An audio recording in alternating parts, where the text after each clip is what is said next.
PC gaming is dead. How's that for a cold open, huh?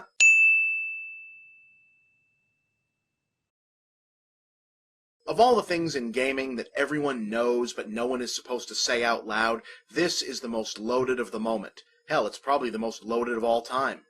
No one, and I mean no one, defends their sliver of this hobby more righteously and ignores reality more expertly than proudly self-described PC gamers. In fact, the outrage is often so vehement and or tinged with a bitter aftertaste of techno-snobbery, it's tempting to dismiss the entire community in terms of a broad stereotype.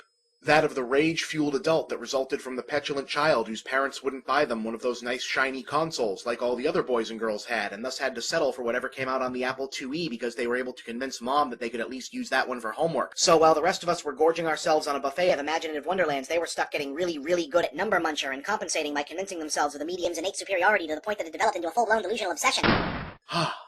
But that would be mean. And untrue. Well, okay, maybe like a third true.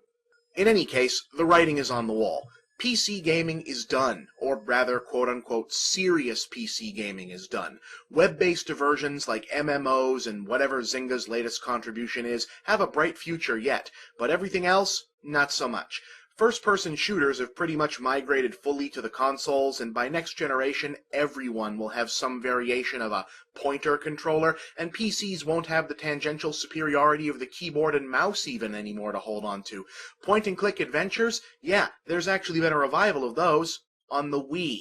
Beyond that, you're running out of the somewhat small number of genres that PCs could claim innate dominance in. It's pretty much down to just Civ-style god games and flight simulators at this point, if we're being honest, and at least one of those is probably going to make the transition to an online, portable social model within the next generation.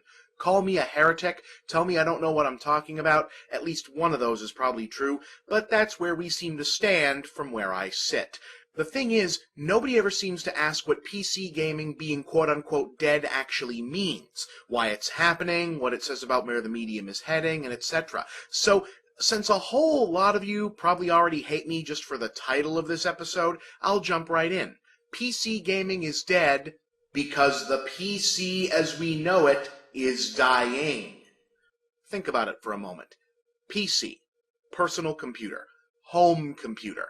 PC gaming exists because people were buying PCs for their homes and wanted things to do with it when they weren't using it to type documents or do their taxes. They were, in effect, the first apps for the great-great-great-great-great-granddaddy of mobiles and tablets and whatever. With apologies to those nice folks at Alienware, gaming was always a secondary function of the PC. The recreational, off-label use of a tool we all needed to have. But that was then. This is 2011. How many people actually still need a PC? Hear me out. Yes, of course, people still need the things a PC does, or rather did. But do they need a separate set of 2 to 4 big beige boxes in the corner of the living room to do them? With tablets, laptops, mobiles, game consoles, even printers all able to function at what even 5 years ago were undreamed of speeds, and everything able to talk to everything else over the Wi-Fi, is the centralized hub of the so-called family computer not increasingly a technological anachronism? Hell, all 3 of this generation's game consoles, even the little one, basically are PCs, just with severely limited operating systems. You can run a keyboard and mouse into all of them. Hell, speaking only for myself, if I could install Explorer and Office onto my 360, the only thing I'd still need a PC for is the rendering software I use to make this show. And that's just right now. Look what's coming down the pipe. Whether it's cloud computing or something as mundane as a massive Wi-Fi-enabled mega hub in the cellar, we're heading for a world where all your media, from files to games to whatever else, is accessible from any of a dozen different devices or places anywhere at any given time. Crunching numbers on the tablet while you're typing up a report on the notebook, then getting in some game time on the console while sending emails from the handheld. The only remaining question being what to put in that big space where the computer used to live.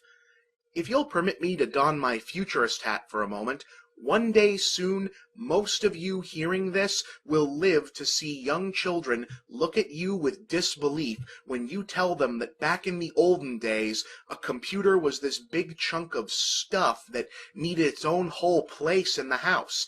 Them having grown up in an age where personal computing refers to any of a dozen separate devices and outlets and tasks spread throughout their day-to-day lives.